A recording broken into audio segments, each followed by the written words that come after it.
రెడ్డిగూడెంలో జరిగినటువంటి అమానవీయమైన ఘటనలో ఒక శారద అనేటువంటి ఆవిడ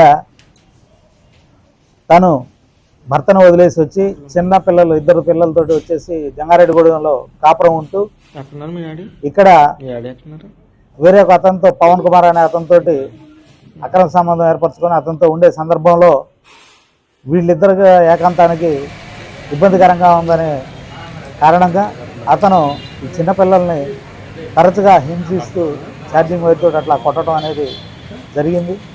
వీళ్ళందరినీ ఎంత క్రూరంగా హింసించాడనేది నిన్న మనం అందరూ కూడా చూసిన విషయమే.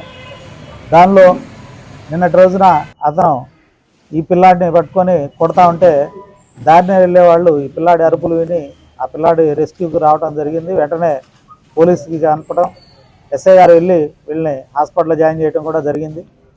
ఈ సందర్భంగా అతను ఆ క్షణం అక్కడి నుంచి ఇమీడియట్గా పారిపోవడం జరిగింది.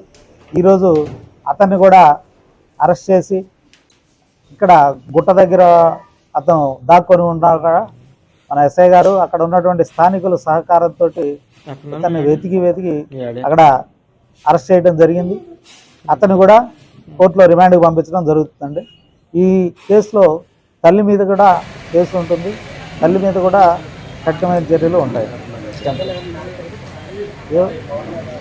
గతన అరెస్ట్ కాదు, సైకిక్ మైండ్ తోటి చేసినటువంటి నేరం.